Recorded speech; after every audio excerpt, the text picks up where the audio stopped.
Welcome back to Folklore, the corrections. Yeah, at the beginning of the episode here, I got a bunch of things to go over. My goodness. Alright, two-handed weapons. Two-handed weapons. When you roll damage, you roll 2 dice, and you take the highest one. I didn't do that. Remember I roll a 1 for damage?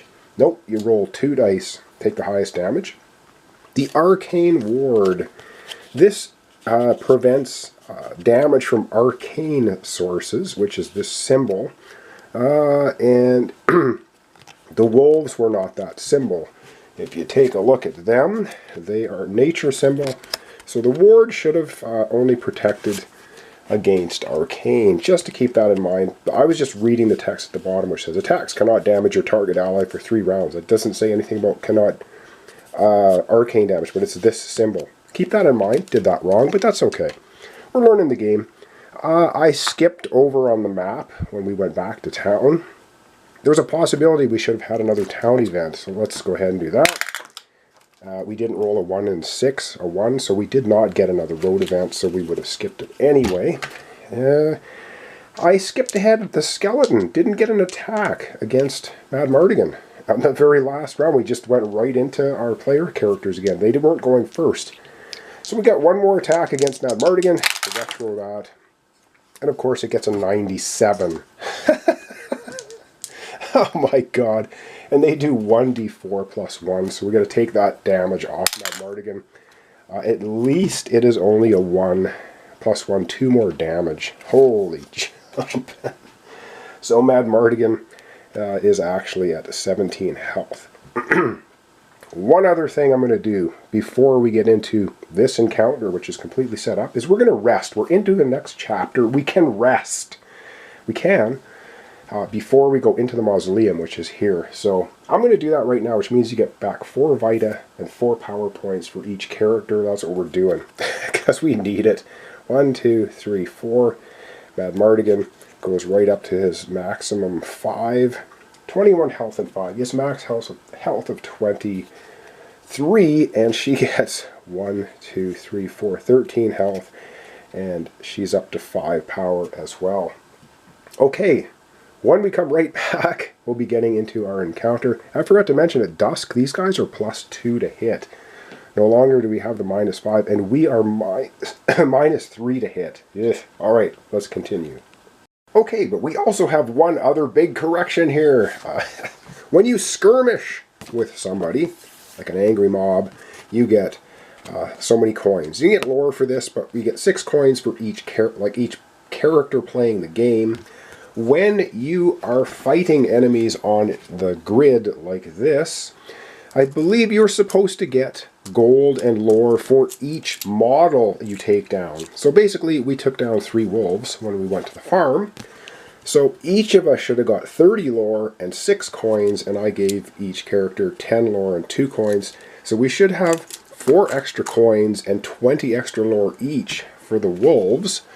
Likewise, with the skeletons, they gave the same reward, so we should have another 4 extra gold there, plus an extra 20 lore each, which means that our Arcanist, I moved her down a little bit here too, I'll tell you why in a second, should have a total lore of 60, and our Avenging Madman should have a total lore of 75. So therefore we're getting closer to leveling up, because at beginning through the game I was thinking, well, how do you ever level up if there's 6 chapters and you end up with like 30 lore at the end of chapter 1? You'll never level up. So bottom line is we also have 8 extra gold. So what would we do with the 8 gold? Well, when we were at town, we would spend 1 for Mad Mardigan to get 2 extra health for Stitches. So he's going to go to 23. That's his max, I believe.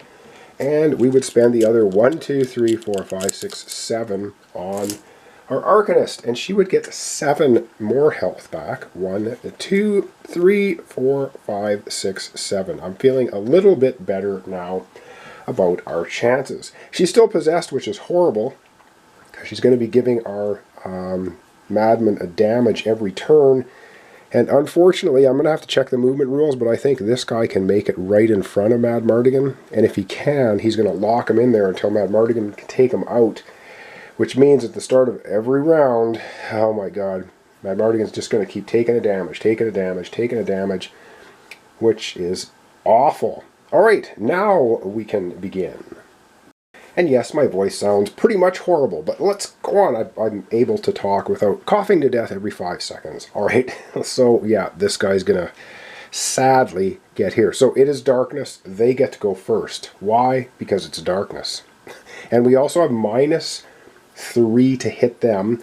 And they because it's dusk, we have +2, or they have +2 to hit us. This is really bad. So 1, 2, 3, yes, and he goes right there for 4 with his big beefy 18 health. Yikes.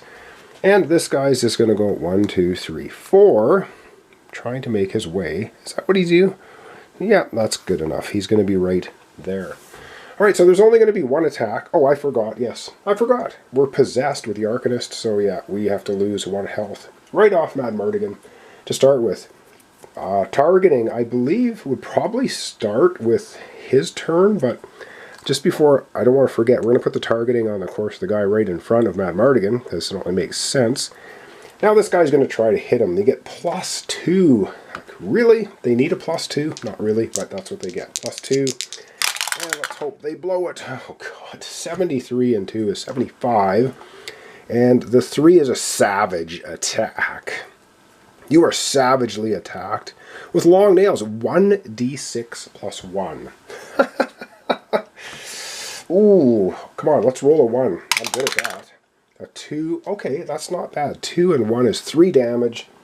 But Mad Mardigan is going to blow 1 power point. Because he has his special ability, which is he can ignore the pain. Ignore 1d4 damage from an attack. Usable during a skirmish too, so I gotta remember that. Alright, but it's usable right here, obviously. He gets to ignore 1d4. Come on, a 4. He rolls a 4. He ignores all that damage. Take that. Take it. And live with it. So he took no damage. Wow, okay, we lucked out. This guy obviously can't do anything. They don't have any ranged attack. They're melee with the cross sword symbol here. Yeah. What's over to us? It's our turn. What do we want to do with the Arcanist? Oh, and the one thing, we talked a little bit about her using the dark aura. And if she moves ahead and he is in her dark aura, then he would take a damage. You'd have to try to, again, house rules. This game is prone for house rules, and it's good for it. But I would say the dark aura, yeah, you can work it that way, but it'd have to be once per round. Because otherwise, if she had a move of 10, say, she could go 1, 2, 3, 4, 5, 6, 7, 8, 9, 10, and give him 4 damage by just keep moving back and forth. So no, it'd have to be once per round. All right, let's see what we want to do with them. You know, let's go ahead and give her the Aura of Darkness. So once per encounter, the Seeker may actively have one of her auras for 4 rounds. So she's going to do the Darkness Aura, which we just talked about. So she's got her Darkness Aura going on, plus Possessed. So that's going to be for 4 rounds. Get her a MIDI die. And so she's just going to do the trick of moving up here, giving him a damage, moving back. She can only do it 1 time. She's not going to stay there. If you move next to an enemy, you don't have to stay there either. You can move away from them. So she's just going to go 1, 2. This guy will go from 18 health down to 17. First blood from a Darkness Aura. Okay, that was her turn. And there's nothing much else she wants to do. We don't really have... I mean, she has a whip, but there's not much point doing that either. We have to get rid of these guys. There's no other way through, and this is too small a passage to move. Up next, Mad Mardigan. Alright, Mad Mardigan's going to smack on this guy with his lovely, yes, let's not forget, he's got his soaring halberd, plus 10 might. But remember, we get -3 because of the darkness, so he's going to get plus 7. And if you attack rolls 95 or greater, I believe that's your base roll, not with all your bonuses. I don't know. It's not going to come into effect this turn anyway, so we won't worry about it for now, but I'll have to double check that later on. Okay, obviously attacking the one in front of him, so he's at a, what is he at total? He has a might of plus 5 himself, plus 10 for the halberd is plus 15, but -3 for the darkness. We got the 2 bonus, +2 bonus, because we got our nerve check done. So we're at +13, and these guys have a defense of 48. Woof! Alright, let's see if we can whack-a-mole them. Alright, come on, Mardigan, do your stuff. 43 plus, yeah, that's going to do it, isn't it? 43 and 13, 56. Yes, so we do the damage. Now, he has a two-handed weapon. Let's not forget. You roll damage twice and you take the higher number. The halberd does a 1d6. 1d6, and because he has a soldier with him, I don't know if he's hunched on his back like Mini-Me from Thunderdome, I don't know, he gets +1 damage for melee attacks. We'll take it. +2 for his actual character damage bonus, as we can see here, damage bonus +2, so he's got +3. So we're going to roll 2d6, take the higher value, +3. Come on, let's give this guy a smack. Ooh, a 5 and a 1. Alright, 5 and 3, 8 damage. Nice. So we're doing him 8 damage. So he is, wow, down to 9 health. But he's obviously, as you can see, still kicking. Alright, that was round 1, so this is going to tick down to 3 darkness aura. Let's get into the next round. Ooh, and I just noticed, if we manage to defeat these guys, we're going to get 50 lore for the 2 of these. Oh, and I also forgot, they have special power. On successful hit, the Night Stalker... Wait a second, on a successful hit, the Night Stalker transforms into a werewolf. If its power die, is 0. Any damage has already been received is subtracting the werewolf's vita. Remove the Night Stalker from the map and replace it with a werewolf. Okay, I gotta remember that. Didn't happen, but keeping that in mind. Alright, over to the next round. This guy obviously will attack. This guy's going to try and move up behind, which might be good for our halberd attack. I don't know, conga line. Unfortunately, we're at the beginning of a new round, and yeah, you can see an adjacency here with this possessed. So our Arcanist with her dark aura is wailing on the back of Mad Mardigan's head, giving him a damage every turn. That is... Boy, these afflictions you end up getting in this game are nasty. Okay, let's do the stuff. So this guy... Well, we're going to move both of them, because this guy would move up. They're trying, but they can't pass each other. Ooh, now, theoretically, would this guy hit Mad Mardigan and then move away and the other guy would come in and hit him? In the good old D&D board game days, that's probably what we would do. But we're not going to do that here.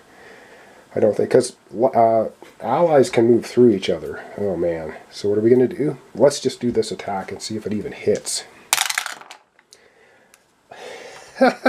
Is that a 90? Come off it. 90. And no, that is not 100. It's not 90 plus 10. It's 90 and a 0. The only time this thing becomes useful is if you get all zeros. Oh, had a bit of a coughing attack there. Alright, so 90. Definitely hits Mad Mardigan. 1d6 plus. Oh, that was a 0. Oh my god. On a successful hit, the Night Stalker transforms into a werewolf. Okay, he transforms into a werewolf. I have to get out a mini for that, and we'll come right back. And I was going to mention about the percentile dice. As long as you're consistent, you're good to go. So, for instance, if you want to use the 0 on the 10 side die as always being 10, you can. It's fine. So if you did roll a 90 and a 0, that would be 100, because it'd be 90 plus 10. You can do that, or same thing, you can get 1 to 100 by doing it this way too, by just making this 0 and making 0, 0, 0 as 100. It's either way, it doesn't matter, it's the same thing. Just whatever you prefer, as long as you're consistent and you don't flip back and forth. Okay, this guy transformed before our very eyes into a snarling, nasty werewolf. Yep, I have D&D minis. I actually have little werewolf minis. Cool. So this guy, oh, he's targeted. But Mad Mardigan didn't hit him, did he yet? Or did he? Yes, Mad Mardigan hit him. He'll be down to 8 health. I forgot about the targeting. Things to forget about. But he's now a werewolf. Oh my god. Alright, so I think you transfer... He didn't do damage yet, so... Let's see what it says here. I'm going to read this. On a successful hit, which he just did, Night Stalker transforms him into a werewolf. If its power die is 0, which it was, any damage it had already received is subtracted from the werewolf's Vita. Remove the Night Stalker from the back. So which damage do you use? Do you use the damage from the Night Stalker, or do you do the damage from the werewolf? Ugh, let me get out the werewolf card. Oh man, these werewolves are nasty. Yeah, so we would do the attack from the Night Stalker. So let's look at that first, because we rolled a 0. It's going to be a Howl. It unleashes a Howl. It chills your soul. Threatens to overwhelm you. Lose 2d4 Vita, and you must pass a nerve 5 or lose your next turn. So he howls as he transforms into a werewolf. Yikes. 2d4 Vita. Lost. Okay, let's see what we get with that. Come on, Snake Eyes. And we get, are you freaking kidding me? I should have rolled the other way. That's 8. 8 damage. 8. Holy God. All right, before we do that, are we going to pass a 5 on our nerve? We have +2 nerve. We get a 9, so we pass our nerve check, but we take 8 damage.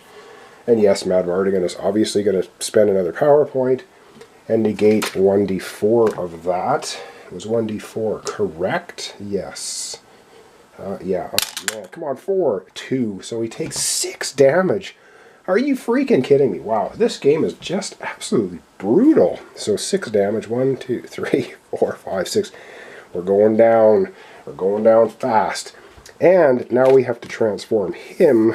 We're going to leave that up there. We're going to transform him into a werewolf. Lovely. Which means he has a +4 to hit now. His defense goes to 58, 10 higher.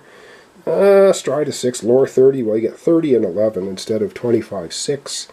And his Vita is 23 versus 18. So he's 5 Vita higher than this guy. So we're basically going to be adding 5 more to the dice here. So he's going to be up to 13 health. So the werewolf has 13 health.